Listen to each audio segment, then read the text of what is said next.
बहरहाल इस बीच एक और बड़ी खबर है और ये रूस ब्रिटेन के बीच बढ़ती जंग के खतरे को लेकर खबर है, जहां अटलांटिक सागर में रूस के खिलाफ ब्रिटेन और नॉर्वे की तैयारी को लेकर खबर आई है। आपको यह भी बता दें कि रूसी सबमरीन पर ब्रिटेन नॉर्वे की नेवी की नजर है। रूसी खतरे को ही देखते हुए फिलहाल ब्रिटेन और नॉर्वे में डिफेंस डील हुई है। अब ये डिफेंस डील जिस टाइम में हो रही है वो इंपॉर्टेंट है। आज के इस हालात के बीच में इस डिफेंस डील के मायने क्या हैं, फिलहाल डिफेंस डील को लेकर खबर क्या है, यही एक एक इंफॉर्मेशन अब आपके सामने होगी, जिससे साफ है कि कैसे लगातार रूस के साथ बढ़ते तनाव के बीच ये बड़ी खबर एक बड़ा संकेत है। फिलहाल अटलांटिक महासागर में रूस वर्सेस यूरोप खबर समझिए, रूस ब्रिटेन के बीच बड़ी जंग की आशंका है और रूसी सबमरीन पर ही ब्रिटेन और नॉर्वे की नेवी की नजर है।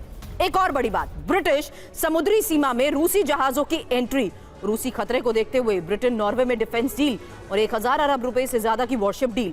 अब इस डील में क्या है, यही अगली इंफॉर्मेशन, क्योंकि UK Norway under water warfare system तैयार करेंगे और बिना क्रू वाले माइन हंटिंग और साथ ही अंडरसी वॉरफेयर इस सिस्टम के लिए मदरशिप डेवलप तैयार होंगे। एक और बड़ी बात, ब्रिटेन नॉर्वे में सब जीरो कंडीशन में लड़ने की ट्रेनिंग। हालांकि डील का मकसद अटलांटिक सागर में रूस से रक्षा, अटलांटिक में ही समुद्र में केबल का बचाव और समुद्र में बिछे केबल को रूस से खतरा है, क्योंकि नेटो देशों को मजबूत किया जाएगा और नॉर्वे और यूके सबमरीन हंटिंग फ्लीट भी बनेगी। बड़ी बात यह है कि नॉर्वे से ब्रिटेन 5 सब हंटिंग फ्रिगेट खरीदेगा और रॉयल नेवी के साथ जहाज और क्रूज शेयर भी करेगा। हालांकि नॉर्वे भी ब्रिटेन से नेवल स्ट्राइक मिसाइलें खरीदेगा। अब तस्वीर कुपियांस्क में यूक्रेनी सैनिकों पर हमले की देखिए, जहां रूसी ड्रोन अटैक में कई सैनिक मारे गए हैं और शहर से भागने की कोशिश में कैसे थे सैनिक, उसकी तस्वीर।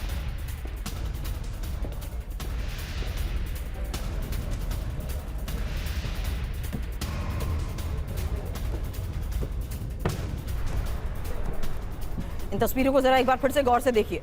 शहर से भागने की कोशिश कर रहे सैनिकों को फिर से ट्रैक करते हुए हिट किया गया। ये कुपियांस्क में यूक्रेनी सैनिकों पर हुआ वार।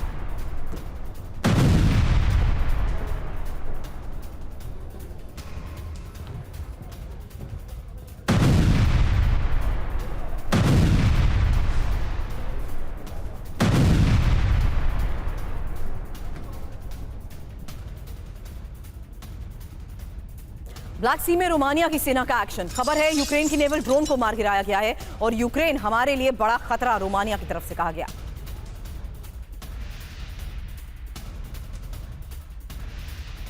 और अब आज की एक सबसे बड़ी खबर, क्योंकि राष्ट्रपति पद छोड़ सकते हैं ज़ेलेंस्की, अगले हफ्ते सत्ता छोड़ सकते हैं ज़ेलेंस्की। ये एक बहुत बड़ी खबर आ रही है। ज़ेलेंस्की पर इस्तीफा देने का भारी दबाव और इस्तीफा टालने की कोशिश में है ज़ेलेंस्की। हालांकि यूक्रेनी सांसद आर्टेम दिमित्रुक का ये बड़ा दावा है क्या, इसी दावे के तहत आ रही इस वक्त की ये सबसे बड़ी खबर समझिए, क्योंकि खबर बहुत बड़ी है। यूक्रेन की सत्ता से क्या बेदखल होंगे ज़ेलेंस्की, ये एक बहुत बड़ा सवाल है, क्योंकि यूक्रेन के राष्ट्रपति ज़ेलेंस्की पर पद छोड़ने का भारी दबाव, रिपोर्ट में इसको लेकर दावा किया जा रहा है। हालांकि इस बीच ये भी समझिए कि आज के इस हालात में इस खबर का मतलब क्या है, इस बारे में एक डिटेल जानकारी और सवाल मेरे सहयोगी मनीष झा से, क्योंकि ज़ेलेंस्की पर अगले हफ्ते तक इस्तीफा देने के दबाव की बात कही जा रही है। एक और बड़ी बात, इस्तीफे को टालने की कोशिश में तो ज़ेलेंस्की लगे ही हैं, लेकिन यूक्रेनी सांसद आर्टेम दिमित्रुक का ये ज़ेलेंस्की पर किया गया दावा और सीज फायर के साथ ही ज़ेलेंस्की को हटाया जा सकता है। मनीष, अब इस खबर का आज के इस हालात के बीच में सबसे पहले मतलब समझाइए, क्योंकि यह दावा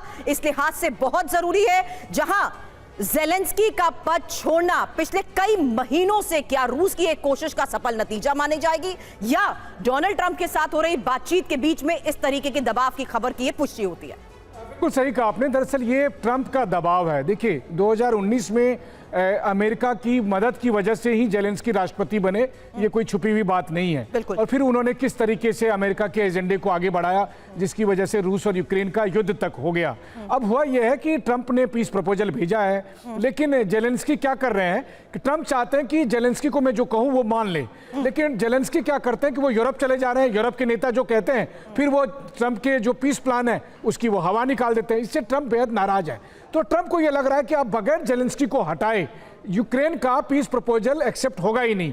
तो इसीलिए जेलेंस्की को कह दिया गया कि अब आपको जाना पड़ेगा। अब वो जाएंगे कैसे? तो आपको ध्यान होगा, हमने अपने दर्शकों को खबर पहुंचाई थी, आपने दिखाया था कि कैसे जेलेंस्की के आसपास जितने भी लोग थे सबके ऊपर में करप्शन का आरोप लगा और सबको गद्दी छोड़नी पड़ी है। अब केवल जेलेंस्की बचे हैं, तो जेलेंस्की को यह विकल्प दिया गया था। अब उन्हें कहा गया कि आप गद्दी छोड़ दो, नहीं तो फिर आपको जेल जाना पड़ेगा, और तब हम जैसा चाहते हैं वैसा पीस लेकिन क्या एक पीछे से एक ग्राउंड सेट किया गया? क्योंकि कुछ ही हफ्ते पहले हमने लाउड एंड क्लियर में ये बात बताई थी कि किस तरीके से अब यूक्रेन के अंदर ही जेलेंस्की का विरोध और ज्यादा बढ़ गया है। बिल्कुल, देखिए ये सारी तैयारी दरअसल हुआ क्या है कि इस पूरे मामले की इन्वेस्टिगेशन कौन कर रहा है? एफबीआई। किसके साथ कर रहा है? यूक्रेन की एंटी करप्शन यूनिट के साथ मिलकर। तो एफबीआई जिसके जिसके घर कह रही है छापा मारो, उसके घर यूक्रेनियन एजेंसी जाके छापा मार रही है। तो अब तक जेलेंस्की के बाएं दाएं जो लोग बैठते थे सबके घर में छापा मारा गया और सबको जो है सो इस्तीफा देना पड़ा।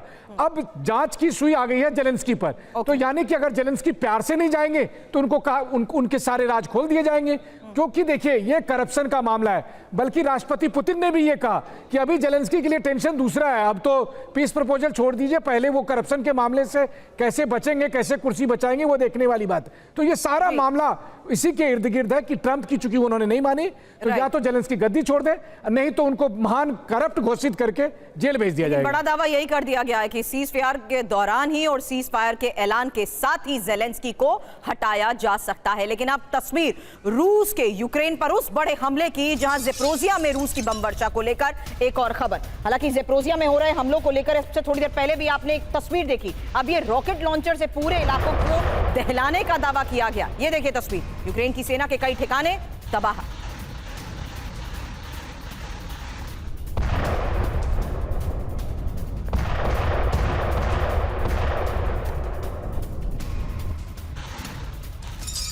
अब डोनबस में रूसी सेना का एक्शन। रूस ने यूक्रेन का कैमकाजी ड्रोन मार गिराया। डोनबस इलाके की जासूसी ड्रोन कर रहा था।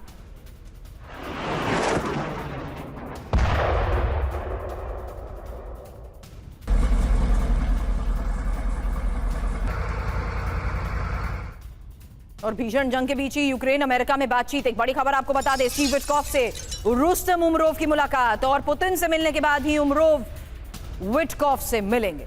अमेरिका के मायामी में मुलाकात होगी।